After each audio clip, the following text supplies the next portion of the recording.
She was a fine ship, the Mary Celeste, 282 tons of timber and sail, built to ride the restless Atlantic and deliver her cargo safe to any port. But her name would forever be carved into the ledger of the sea's greatest unsolved riddles. The ghost ship, the drifting coffin with no bodies inside. In November 1872, Captain Benjamin Briggs stood at her bow as the docks of New York shrank behind him. His wife, Sarah, stood at his side, the wind tangling her hair, while below deck their cabin smelled faintly of oranges, lamp oil, and the saltang of their toddler's toys tucked into a sea chest. Along with them sailed a hand-picked crew, 7 good men, trusted sailors who knew the taste of danger and the power of the sea. Their cargo hold brimmed with barrels of raw industrial alcohol bound for Genoa.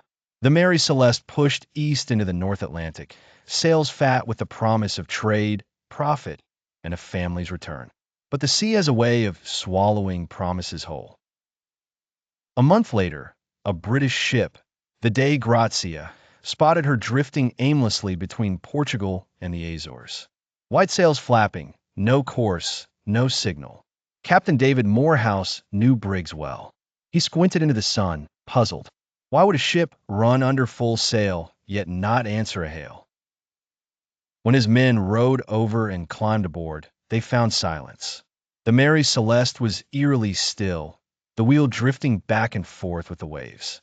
Her cargo was untouched, barrels intact, personal belongings neatly stored in trunks. The sailors' oilskins hung on pegs. Briggs' logbook lay open in the cabin, its last entry dated 10 days before. Half-eaten breakfast sat on the mess table, cups and spoons sliding with each roll of the hull. It was as if everyone had simply stepped away for a moment and never came back. The lifeboat was gone, but the ship's pumps were working, the sails were ragged but serviceable. There was water in the bilge, nothing unusual for a vessel of her kind. So what made 10 souls abandon a seaworthy ship into the empty Atlantic? The theories that spread through taverns and shipping offices in the months that followed still echo like half-heard sea shanties. Some whispered of pirates, but nothing was stolen. Others spoke of seaquakes or waterspouts, freak waves that could have startled the crew in a panic. Some claimed the barrels of alcohol leaked fumes. Maybe the crew feared an explosion and fled in a hurry, drifting away forever on an indifferent ocean.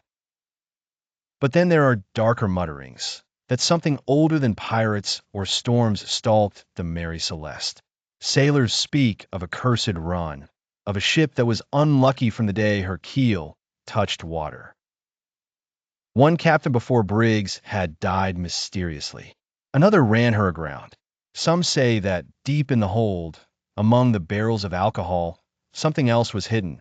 Contraband, perhaps, or something far stranger. For weeks after her salvage, the Mary Celeste sat at anchor while insurance men poked through her cabins. They found no bloodstains, no signs of struggle, no clues scrawled on the walls. No bodies ever washed ashore. The lifeboat vanished as completely as the people in it.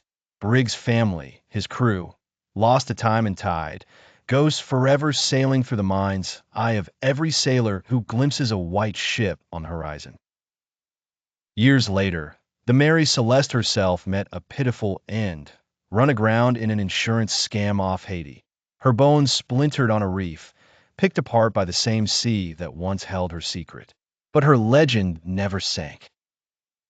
Even now, some say they've seen her, a phantom schooner drifting under moonlight, sails billowed by a wind no one else can feel. A ghost crew standing watch for a captain who will never give the order to turn for home.